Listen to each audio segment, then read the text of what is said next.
जय श्री कृष्ण दोस्तों। आज हम आपके लिए अहोई अष्टमी व्रत कथा लेकर प्रस्तुत हैं। हर साल कार्तिक माह की कृष्ण पक्ष की अष्टमी पर अहोई अष्टमी का व्रत किया जाता है। इस दिन माताएं अपनी संतान के लिए उज्जवल भविष्य और दीर्घायु के लिए निर्जला व्रत करती हैं। तारों को अर्घ देने के बाद इस व्रत का पारण किया जाता है।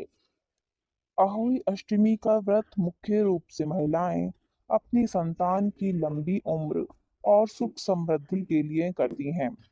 इस दिन पर महिलाएं अहोई माता की पूजा अर्चना करती हैं। अहोई अष्टमी के दिन व्रत कथा का पाठ करना बेहद जरूरी माना जाता है, क्योंकि इसके बिना आपका व्रत अधूरा माना जाता है। आइए जानते हैं अहोई अष्टमी की व्रत कथा के बारे में।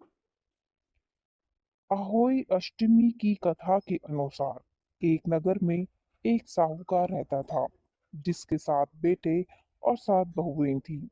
एक बाद दिवाली से पहले घर की लिपाई पुताई के लिए सातों बहुएं और ननद खेत से मिट्टी लाने के लिए गईं। अनजाने में साहूकार की बेटी की कुदाल के एक से ही के 7 बच्चों की मौत हो गई। इस पर स्याहू ने क्रोधित होकर उसे यह श्राप दिया कि मैं तुम्हारी कोख बांधूंगी। तब साहूकार की बेटी ने अपनी भाभियों से यह विनती की कि उनमें से कोई उसके बदले अपनी कोख बंधवा ले।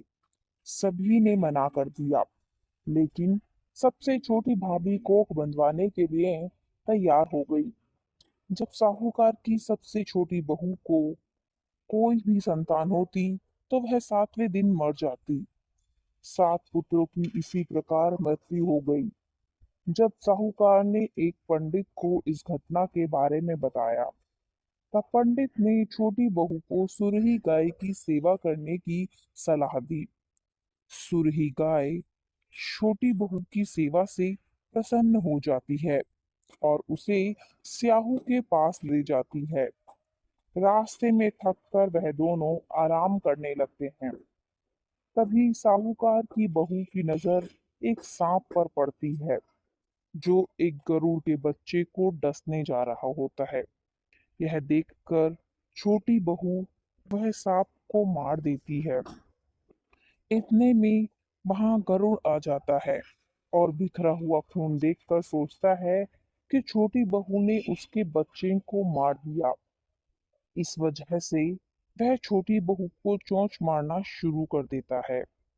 तब छोटी बहू उसे बताती है कि उसने ही गरुड़ के बच्चों की जान बचाई है। गरुड़ यह सुनकर खुश होता है और सुरही गाय समेत उन्हें स्याहू के पास पहुंचा देती है। तब स्याहू छोटी बहू की सेवा से प्रसन्न होकर उसे 7 पुत्र और 7 बहू होने का आशीर्वाद देती है। स्याहू के आशीर्वाद से छोटी बहू का घर पुत्र और पुत्र वधुओं से हरा भरा हो जाता है। जय श्री हरि, जय श्री हरि। धन्यवाद।